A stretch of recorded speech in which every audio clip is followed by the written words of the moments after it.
Hi guys, it's Quinn from PTSD While Black. Um, yeah, so I have two things that I'm trying to see if I can cram them into one 7 minute video. I try to keep them 7 minutes, if not whatever. Um, so before the car accident, or not before the car accident, I was doing balloon art and face painting. It was a lot of fun.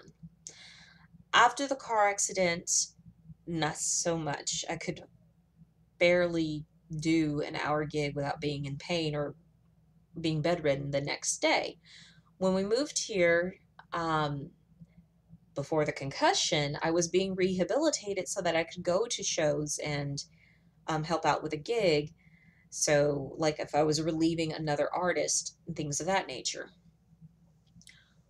And so it's been a while. I'm rusty, but today I got to do participate in a 6 hour gig where I was just doing the simplest station, which is the glitter tattoos. Not very taxing, not very demanding. Only thing that was demanding was hunching over to paint or to prep the skin for little kids.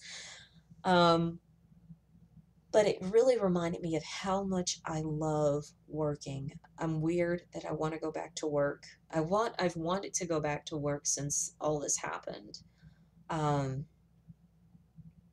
like I find my value in doing work. And that's one thing I've had to learn since these injuries is that my value as a human being is not necessarily connected to what I can and cannot do. I had a therapist when I tried to go back to work after the car accident, and I was sharing my frustrations with her. I think before I got the job, and she's like, Quinn, you're going to be a person who has value, even if you're laying in bed and you're only a talking head. Even if you are in a coma, your life matters. You still have value. And so that's became a really odd concept for me because especially when I had to start walking with a cane, I was just like, how am I going to be me and be worthwhile? But I'm learning just by me being present, I'm worthwhile. I matter in my world. I matter in the world. Um, that's pretty cool. That's pretty cool.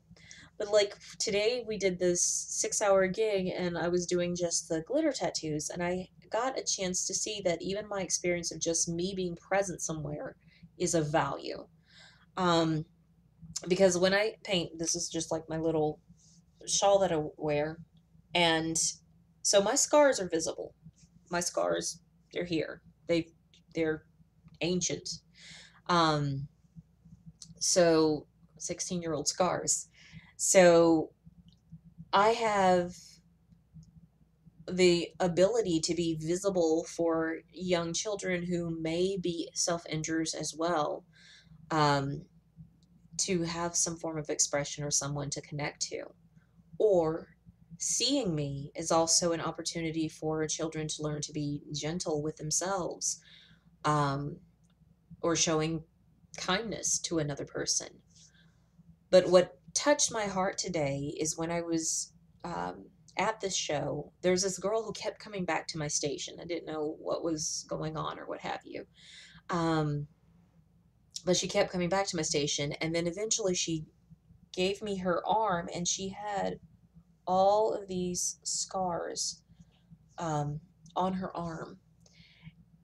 And she's like, I want to put the tattoo right here, right underneath her scars. And I was like, okay, I see that these are healed up. And when I do the tattoos, I put alcohol on. And that's what made me ask her, are these healed up? Because otherwise it's going to burn really bad.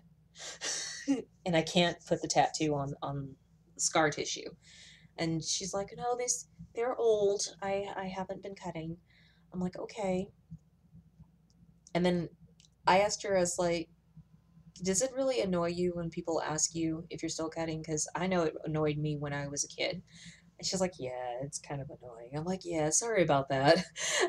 But I was able to connect with her. And I asked her, what are you doing now for expression? What is it that you do creatively? I'm like, for me, I like doing the face painting. I like singing. I like drawing. For me, when I was an injurer, drawing and sketching were the things that really brought me to life. And she was like, yeah, I do my own comic strips now. I'm like, cool. What helped me when I was little, I would do, I'd have a journal and I would write stories, what my feelings were, what have you. And then I would draw images to whatever the story or feeling was. And that really helped me in the process. And so I got to have a little conversation with her while I'm putting on glue and we're selecting the glitter and we're decorating. I took my time just to be present with her. And so that experience with this young lady today really taught me that I have value. I'm of value even when I'm not really doing anything. If I'm just present with people, I can be a lesson for someone. And that's a new way of thinking about my life or thinking about my purpose. But I tell you what, I really like working. I really like working. Um, and I'd hope that I can heal up enough to be able to work regularly versus maybe once, I think 2 months, every 2 months. um, to actually be doing a gig, that would be great. That would be great. But I'll just take it easy paced right now because my health is still surprising. My health is still surprising. But this was just a wonderful opportunity. And even though I was like hopping from station to station, I'm like, you want balloons? I'll do balloon twisting. You want glitter tattoos? I'll do glitter tattoos. You need a break over here for face painting? Okay, I'll do face painting. It was just wonderful because it's like, oh, I can be in little places for a little amount of time and have minimum pain because I was changing stations versus sitting and doing the same thing repetitively. Yeah, I know this turned into a rant, but yeah, I can't wait to heal up and be of service. And even if I'm injured, I know I'm of service still. I have value in this world. Yeah. With that, I'm tired. I'm going to pass out, and let's hope I can wake up in the morning. Till next time, peace.